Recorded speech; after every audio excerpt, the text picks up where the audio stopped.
I guess I was always the funny boy at school that had this strange interest. Gradually as I grew older, I loved the music and the cars and the fashion. My name is Ben Sanderson, and for years now I've been fascinated with history, particularly the 40s, so I decided to recreate the 40s as much as I could in my own home. I'm 35 now. My parents probably thought I'd grow out of it, but I will always live like this now. I know I'll never grow out of it, and I shall probably die living like this. But that's fine, because I'm ensuring that their way of life isn't forgotten. And the heart of the house really is the Victorian range. 1890s, fully restored, every nut and bolt, working perfectly. Even after 120 years, it's marvellous. I use it all the time in winter, it's fantastic. Endless supply of hot water and great fun, but hard work. Blacking the range every day is filthy. I have a very sort of modern life in one sense. I'm BA cabin crew, so sort of jetting off. But then when I like to come home and retreat and go back in time in my own little period house. This is the master bedroom. Being a Victorian house, it is more Victorian up here because in the 30s visitors used the best room, the front room, so that's where you have all your Art Deco modern stuff. But the older part of the house where visitors wouldn't see, you'd have all the hand-me-downs, the Victorian furniture.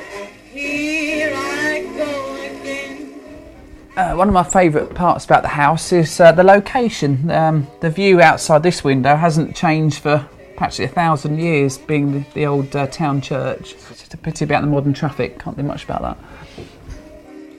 Yeah, I've got one or two concessions of the 40s.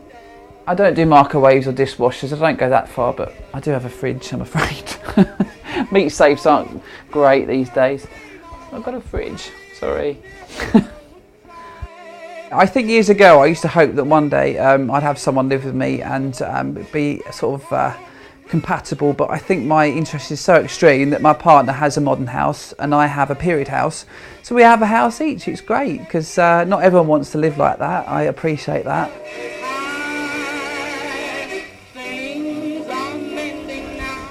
This is my old wartime backyard, the courtyard garden.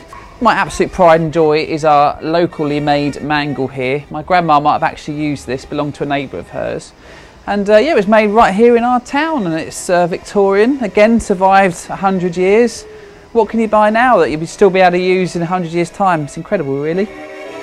I think it's so true now that the world moves so incredibly fast. I mean, I'm 35 and I can't keep up with it. I don't understand Twitter and iPhones, and I really don't understand technology. It moves so fast. But I think we are more isolated today. I mean, you can have hundreds of friends on Facebook, but do you go out and chat to your next door neighbour over the fence? I doubt it.